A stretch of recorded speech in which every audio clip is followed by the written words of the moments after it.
Mga kapuso, pila ka mga balay sa coastal area sa Oton nagkalaguba tugas ang paghampak sang balod. Mga residente nagapanawagan nga ma-relocate na sila bangod sang peligro.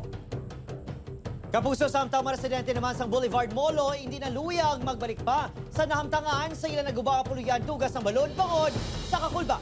Yaring balita ang tutukan ni John sa live gikan sa Oton, Iloilo. John, anong latest?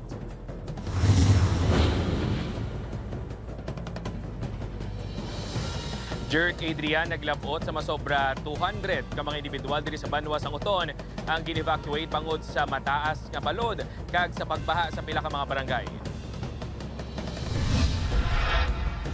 Ginatinguan ni Nanay Annabel sa poblasyon East Oton, Iloilo nga madisponiran pa pila niya ka mga kagamitan sang naabtan sa news team. Ang balay sini ang ginsulod sang mabaskog nga balod kag ginanod ang porsyon sang iya kusina. Relocation kita ang ginapangayo naman pero wala kami gintigaan, ginpabalik lang kami diri. Si Nanay Rosela, wala gid sang may nasalbar sa iya mga gamit matapos nawasak ang balay sini. Mabudlay man nga permi lang bala pinansyal, ti kada tuig amon na pobra kami guba mangyapon, ti daw amon na blado ka nabudlayan gi kami sa amon sitwasyon kada tuig guba. Nanda na sa mga residente diri sa Barangay Poblasyon East Oton nga tag sa magubang ilang mga balay, financial assistance o construction materials ang ginahatag sa ila. Apang suno sa ila, relocation ang ila kinahanglan. 8 ka mga barangay sa banwa sa Oton ang apektado sa mabaskog nga balod kag baha.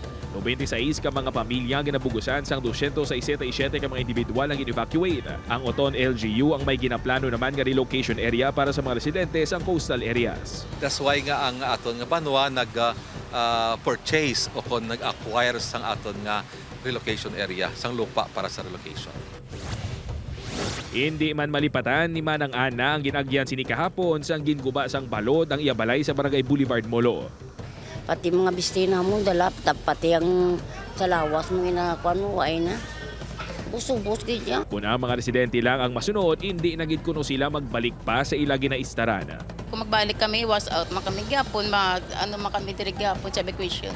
Sa datos ang Iloilo CSWDO, naglabot sa 35 ka mga balay ang ginguba sang balod sa 4 ka mga coastal barangays. Ginpasalig man sang local government unit nga ginapangitaan na sang paagi ang relocation sa mga residente nga apektado. Samtang sa Arevalo, Iloilo City, pila ka mga establisemento kag mga pamalay sa coastal area ang ginsulod man sang tubig dagat. Ang pila sa mga residente, ginpagawa na lang ang ilang mga gamit agud masalbar. Samtang gindeklarar naman ni Iloilo City Mayor Jerry Treñas ang suspensyon sang face-to-face classes alin sa kindergarten tubtob senior high school subong hapon tungod sa malain nga tiyempo. Bangod sa hampak sang balod, narusdak naman ang porsyon sa ginaobra nga shoreline protection sa barangay Gibungan, Miag-ao, Iloilo kaina sang aga. Ang proyekto nagalaba sang 400 meters kag mga 20 meters gid sini ang narusdak.